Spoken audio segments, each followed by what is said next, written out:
Assalamualaikum warahmatullahi wabarakatuh.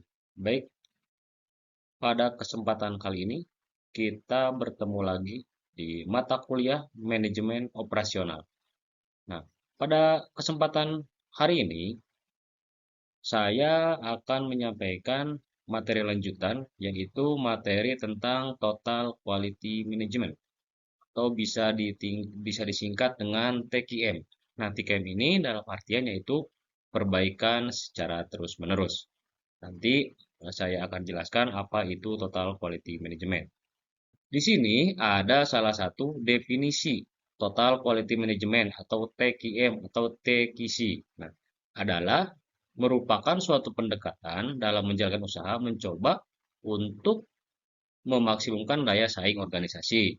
Dengan cara apa? Dengan cara melalui perbaikan secara terus-menerus. Nah, apa saja yang harus diperbaiki? Yang pertama, atas produk, jasa, manusia, proses, dan lingkungannya.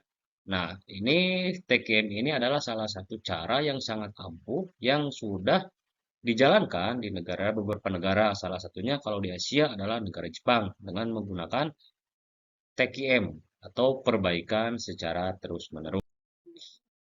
Nah, di sini ada sebuah kutipan, Jepang berhasil memposisikan diri sebagai negara industri otomotif dan elektronika terbaik di dunia. Nah, ini adalah satu. Kenapa kita mengkiblatkan kita ke Jepang? Karena Jepang ini adalah satu negara yang sangat maju, khususnya di Asia saat ini, termasuk di industri otomotif dan elektronik. Banyaklah produk-produk yang memang dibuat di negara Jepang. Industri otomotif, yang saya sebutkan tadi Toyota dan segala macamnya, itu ada elektronika terbaik di dunia. Ini Jepang ini sangat maju sekali.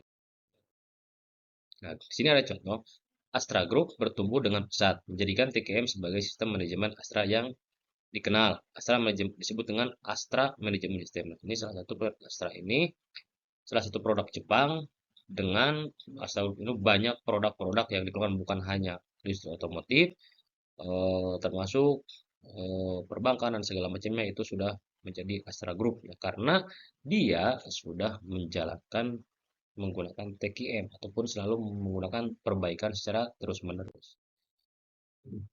Nah, ini, tapi kan banyak perusahaan yang tidak berhasil gagal dalam penerapan TQM atau ke sini. Iya, betul sekali. Kenapa? Pertama, nggak mau belajar pada perusahaan yang sukses. Ini contohnya kalau kita di bidang elektronik, contohnya handphone Nokia dan juga BlackBerry. Handphone Nokia pada tahun 2000-an itu sangat terkenal sekali.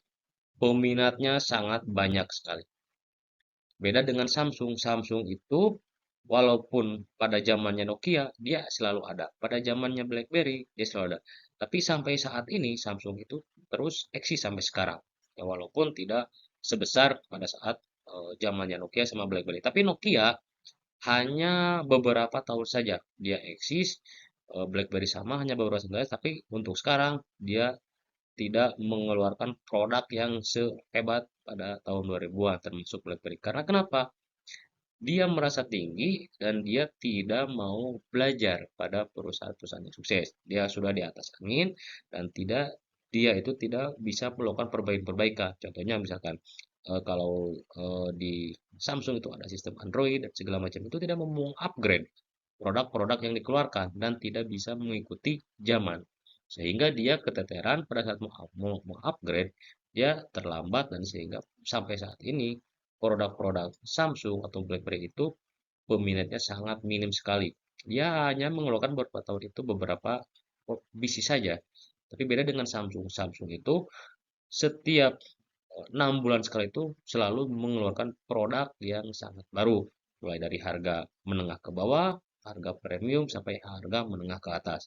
Ini adalah bagaimana Samsung itu selalu melakukan upgrading, selalu melakukan perbaikan-perbaikan yang mungkin di produknya itu ada sedikit hal-hal yang kurang, sedikit hal yang perlu dilebihkan ataupun ditambahkan. Nah, ini salah satu contoh bagaimana perusahaan yang eh, menggunakan TQM tapi dia tidak sukses. Nah, itu dia karena dia tidak mau belajar.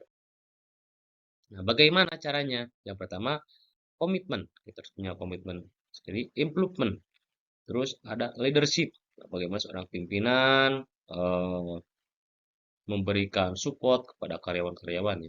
Masih training, kita selalu kan melakukan training. Jadi jangan sampai training sekali, training kepada karyawan, misalkan sudah selesai karena dia sudah merasa mampu. Tapi tetap kita kalau ada hal-hal yang penting, SDM kita, karyawan kita harus dilakukan training-training untuk merefresh. Bagaimana dia melakukan perbaikan-perbaikan itu secara terus-menerus, menambahkan ilmunya, menambahkan wawasannya, menambahkan keahliannya. Itu sangat penting sekali. Jangan sampai training beberapa kali udah selesai karena dia sudah merasa hebat, sudah merasa mampu. Tapi training ini dilakukan secara masif. Bagaimana kelemahan-kelemahan atau kekurangan-kekurangan karyawan kita, anak buah kita, ataupun sumber daya kita. Nah, di situ kita diberikan ilmu-ilmu ataupun keterampilan yang mungkin dia di situ berkurang, sehingga dia bisa ilmunya itu bertambah, pengalamannya bertambah, wawasan. Yang berikutnya, report ataupun pelaporan. Nah, di sini sangat penting sekali di sebuah perusahaan, khususnya misalkan di bidang jasa, di sebuah KBH itu harus ada laporan-laporan report. Minimal report itu dilakukan sebulan sekali. Kalau misalkan tidak bisa seminggu sekali, itu sebulan sekali. Jadi ada namanya laporan akhir. Dan laporan itu bisa dipertanggungjawabkan. Jadi kalau ada laporan itu kita bisa tahu selama sebulan bagaimana perkembangan kita. Seperti itu. Perkembangan itu bagaimana? Apakah pelanggan kita itu bertambah atau berkurang? Ataupun kalau tidak bisa sebulan sekali ya minimal 1 semester sekali atau 6 bulan sekali. Ya kalau bisa nggak 6 bulan sekali, itu minimal 1 tahun sekali. Itu sangat penting sekali pelaporan-pelaporan yang selama kita kerjakan itu dilaporkan dan setelah dilaporkan kita dievaluasi. Apa kekurangan kita, apa kelebihan kita. Kalau ada kekurangan kita cepat diperbaiki. Kelebihan kita tetap dipertahankan dan dan ditambahkan kembali yang harus di-upgrade apa saja. Itu. Nah, yang paling penting adalah pelaporan ini yang paling bagus adalah sebulan sekali dan nanti juga ada misalkan per semester sekali, adalah setahun sekali. Nah, jadi kalau misalkan seperti ini itu kan sangat bagus sekali. Kalau misalkan setahun-setahun kali itu nanti bisa kita lihat tahun-tahun sebelumnya. Misalkan kita pelaporan di tahun 2022 dan pelaporan lagi di tahun 2023, 24 sampai 2025. Nah, ketika kita melakukan pelaporan 2025, kita bisa lihat tahun-tahun sebelumnya, apakah pelanggan kita itu bertambah atau berkurang. So, bisa dilihat dari grafik ya peningkatannya, atau stabil. Gitu. Jadi kita kuncinya untuk apa? Ya kita untuk sebagai patokan bahwa di 2025 itu oh ternyata turun. Berarti kalau turun harus dinaikkan lagi. 2024 ternyata naik. Oh berarti ada kekurangan yang harus diperbaiki. Karena tren itu tidak akan selalu eh, bagus, bisa naik, bisa turun. Yang paling bagus adalah stabil. Nah, itu adalah kalau lihat dari grafik. Yang berikutnya adalah reward penghargaan. Nah, ini salah satu yang sangat penting bagi manajemen untuk memberikan penghargaan terhadap karyawannya supaya dia termotivasi untuk memberikan reward. Misalkan dia sudah mencapai targetnya, absennya bagus, itu harus diberikan penghargaan supaya dia lebih termotivasi. Kalau misalkan kita tidak memberikan penghargaan yang berupa barang ataupun apa ya, kita memberikan penghargaan dengan ucapan terima kasih, apresiasi dan sebagainya. Itu adalah penghargaan yang paling sederhana. Lebih bagus lagi, memberikan penghargaan barang yang berupa materi, berupa barang, itu akan memotivasi untuk dia lebih baik lagi. Nah, ini sangat penting sekali karena jarang sekali perusahaan barang ataupun jasa itu memberikan penghargaan ataupun apresiasi terhadap karyawannya. Ini sangat penting sekali. Ini adalah salah satu motivasi supaya dia bisa berkembang lebih baik lagi. Dan dia merasa jadi perhatikan dan sebagainya. Nah, ini implementasi TKM ada 4. Yang pertama plan, itu perencanaan. Bagaimana kita melakukan perencanaan sebuah kegiatan. Kedua do, yaitu mengimplementasikan proses yang telah dirancang. Nah, bagaimana? Kita harus membuat rancangan dulu, apa saja poinnya, mulai dari poin 1, poin 2, poin 3. Sekarang yang do-nya itu mengimplementasikan setelah dirancang. Kita menjalankan poin 1 nih, apa? Kita jalankan. Poin 2 apa? Kita jalankan. Yang ketiga, cek. Melakukan pengecekan untuk mengukur aktivitas dan mencari cara perbaiki kualitas. Ini dicek setelah dilakukan. Kita cek dulu apakah terlaksana atau tidak,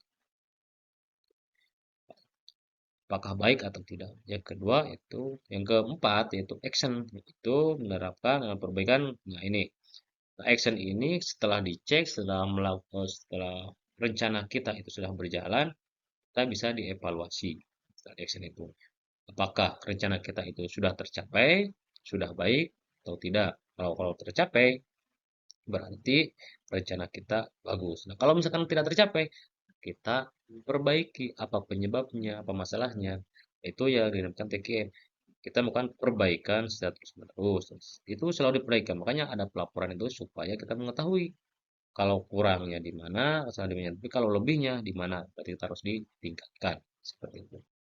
Nah, itu saja mungkin untuk pertemuan pada kali ini, yaitu materi tentang teknik TKM ya, ataupun perbaikan status menerus. Itu saja untuk hari ini yang bisa sampaikan. Saya akhiri. Wassalamualaikum warahmatullahi wabarakatuh.